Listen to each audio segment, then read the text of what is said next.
పెండ్యాల గారి చివరి చిత్రాల్లో చిరస్మరణీయమైన చిత్రం శ్రీ రాజేశ్వరి విలాస్ కాఫీ క్లబ్. అందులో ప్రతి పాటని మాధుర్యం నా సొంతం అన్న రీతిలో స్వరపరిచారు పెండ్యాల గారు.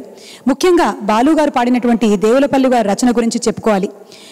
మజిలీ బదిలీ లాంటి పరభాషా పదాలని కృష్ణశాస్త్రి గారు వాడడం కొంచెం ఆశ్చర్యానికి గురిచేసినా చరణాల్లో తోట, ఏరు, పక్షి, ఆకాశ వీధి లాంటి పదాల మీద శాస్త్రి గారి ముద్ర చూసి ఆనందం కలుగుతుంది. మామూలుగా సాగేటువంటి ఆ పాట రెండో చరణంలో బాలు గారు పాడినటువంటి ఆలాపనలో పెండ్యాల గారి స్వరముద్ర స్పష్టంగా వినిపిస్తుంది. ఆ పాటలోని మరిన్ని ప్రత్యేకతలు ఏమిటో పాట పాడడానికి వచ్చేటువంటి బాలు గారు పాట పాడడం అయ్యాక అడిగి తెలుసుకుందాం. ముందుగా బాలు గారిని ఆహ్వానిద్దాం.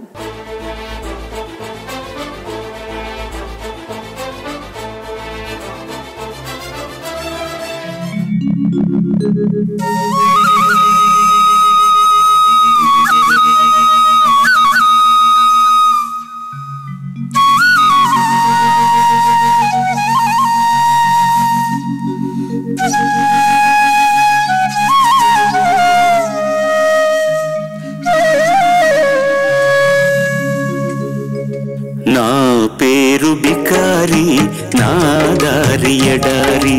నా పేరు బికారి, నా దారి ఎడారి. మనసైన చోట మజిలి, కాదన్న చాలు బదిలి. నా దారి ఎడారి, నా పేరు బికారి. నా దారి ఎడారి, నా పేరు బికారి.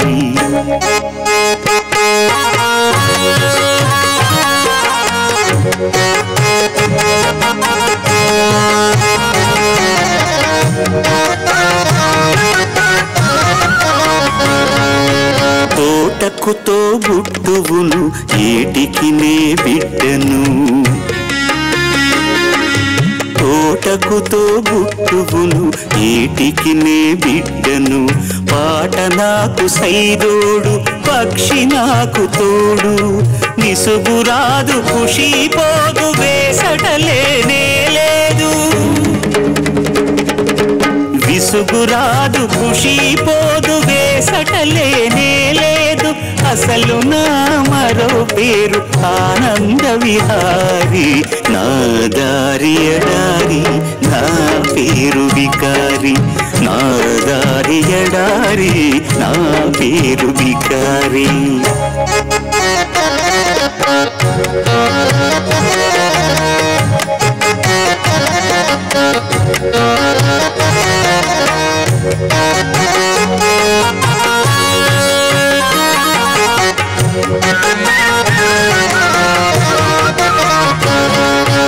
మేలుకుని కలలుగని మేఘాల మేడపై మెరుపు తీగలాంటి నా ప్రేయసి ఊహించుకొని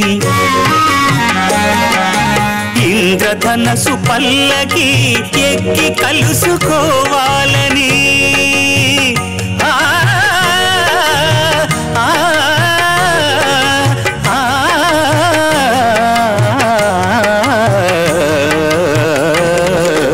ఇంద్రధనసు పల్లకి ఎక్కి కలుసుకోవాలని ఆకాశ వీధిలో పయనించు బాటసారి.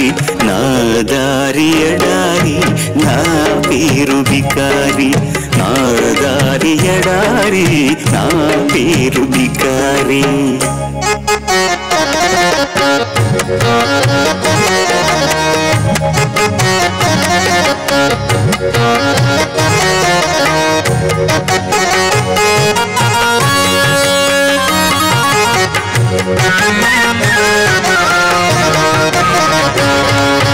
కూటికి నే పేదను, గుణములలో పెద్దను.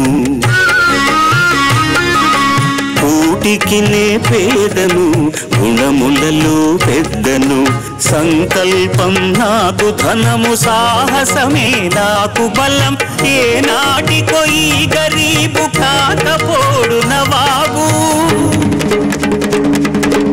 ఏ నాటికో ఈ గరీబు కాకపోడు నవాబు. అంతవరకు నేనొక నిరంతర సంచారి. నా దారి ఎడారి, నా పేరు వికారి. నా దారి ఎడారి, నా పేరు వికారి. సార్, ఈ పాట ప్రత్యేకత గురించి ఈ పాట తర్వాత మిమ్మల్ని అడిగి తెలుసుకుంటామని చెప్పాము. ప్రత్యేకత ఉందమ్మా, చాలా పాతకాలం పాట, అందుకని చాలా రోజులు ఊరిన ఆవకాయలాగా మనసులో నిలిచిపోయిన పాట. రాజేశ్వరి విలాస్ కాఫీ క్లబ్ సినిమాలో కృష్ణ గారు సరదాగా ఆయన క్యారెక్టర్ని బయటికి వెలికి తీయడానికి చేసినటువంటి ఒక పాట. ఈ పాట గురించి చెప్పాలంటే నిజంగా నేను పెండ్యాల గారి దగ్గర అప్పుడప్పుడే పాడుతున్న పాట, బహుశా ఇదే మొదటి పాట ఏమో కూడా తెలియదు నాకు, కాకపోవచ్చు. బట్ ఒక 4 రోజులు వరుసగా రిహార్సల్స్ చేయాలన్నమాట. వాహిని స్టూడియోస్కి వెళ్ళి అక్కడ ఒక రిహార్సల్స్ రూమ్ లాగా ఉంటుంది. 4 రోజులు వరుసగా రిహార్సల్స్. వేరే ఎవరు లేరు, హార్మోనియం ఆయన, ఒక తబలా ప్లేయర్ పక్కన. చక్రపాణి గారు ఒక కుర్చీలో కూర్చొని ఆయన సిగరెట్ కాల్చుకుంటూ కూర్చున్నారు, అంతే. ఇది 1:30 ఉంది శృతి పాట. నేను ఆ పైన అలా పైకి వచ్చినప్పుడు పంచం వరకు వెళ్తుంది కదా, నేను ప్రతిసారి మాస్టరు ఒక 1/2 నోటు తగ్గిద్దామండి, 1లో పెడితే కొంచెం సౌకర్యంగా ఉంటుంది అంటే ఆయన, అక్కల బాలు 1:30 ఉంటే నీ పలుకు బాగా ఉంటుంది, అలాగే పెడదాం అన్నారు. సరే రిహార్సల్ చేసాం, 2 రోజు రిహార్సల్స్కి. ఆ రోజు కూడా ఇదే అన్నాను, కాదు పలుకు చాలా బాగుంటుందని. 3వ రోజు అలాగే అండి. ఇంకా ఒక 4 రోజులు గ్యాప్ ఇచ్చి రికార్డింగ్ జరగబోతోంది. రికార్డింగ్ ముందు రోజు కూడా మళ్ళీ రిహార్సల్స్ పెడతారనమాట. అప్పుడు అది ఆనవాయితీ. ఆ ముందు రోజు వెళ్ళాను, మాస్టర్ ఒకసారి మీరు ఆలోచించండి, రేపు రికార్డింగ్కి వెళ్తున్నాం కదా, మళ్ళీ మీరు నోట్స్ అన్నీ ఇచ్చేస్తారు, శృతి నాకు కొంచెం ఎక్కువ అవుతుందేమో. ఆయన మళ్ళీ అదే పలికారు. ఈయన ఏం మాట్లాడలేదు, 4 రోజులు సిగరెట్ కాల్స్తూ కూర్చున్నారు చక్రపాణి గారు. ఆఖరిన ఆ రోజు రిహార్సల్స్ లేచి వెళ్తుంటే నా పెండ్యాల నాగేశ్వరరావు గారు నాగులు అని పిలుసు. రే నాగులు, ఆడేందో 1:30 అంటున్నాడు, నువ్వేమో 1:30 అంటున్నావు.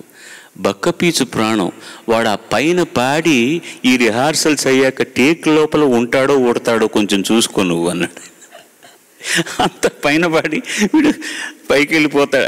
చాలా నాన్ సైలెంట్గా, అసలు ఆ జోక్ చెప్పినట్టుగా ఉండదు. ఆయన అప్పుడు లేదు బాలు వాయిస్ 1:30 పలుకు నీ పలుకు తగలబడ్డట్టు ఉంది, వాడిని కాపాడు నువ్వు అన్నాడు అనమాట. అలాంటి పాట. ముఖ్యంగా ఇది సాహిత్యపరమైన పాట. ఇంకో ఇంపార్టెంట్ థింగ్ ఏంటంటే ఓన్లీ హార్మోనియమే ఉంటుంది, అక్కడక్కడ ఫ్లూట్ జాయిన్ అవుతుంది. ఆ హార్మోనియం వాయించిన వారు master Venu, music director master Venu. ఒకప్పుడు చాలా రోజులు విజయ సంస్థలో ఆయన సంగీత విద్వాంసుడిగా, ముందు హేమండ్ ఆర్గన్ తీసుకొచ్చిన తర్వాత దాన్ని వాయించడానికి ఆయనకు తర్ఫీదునిచ్చి ఆయనే వాయించేవారు. ఘంటసాల మాస్టర్కి ఏ మ్యూజిక్ డైరెక్టర్ అయినా కూడా అసిస్టెంట్గా పనిచేశారు అక్కడ. తర్వాత ఆయన అందుకని ఆర్కెస్ట్రా వాళ్ళు కలిసి అందరిని కండక్ట్ చేసేవాడు కాబట్టి మాస్టర్ అంటారు వాళ్ళని. మాస్టర్ వేణు అన్నారు. నేను చిన్న అబ్బాయి అనుకున్నా, పెద్ద ఆయనే, అన్నింటిలో పెద్ద ఆయనే. ఆయన తర్వాత ప్రసిద్ధమైన సంగీత దర్శకులు అయ్యారు. మా గురువు గారికి హార్మోనియం నేర్పించింది ఆయనే. ఆయన దగ్గర పాడడం గొప్ప విషయం. మన వేణువు కాజేసిన ఒకటి, ఇవాళ నా గొంతు కాజేశాడు ఆయన ఈ పాటతోటి. థ్యాంక్ యూ సో మచ్ అమ్మా. Thank you sir.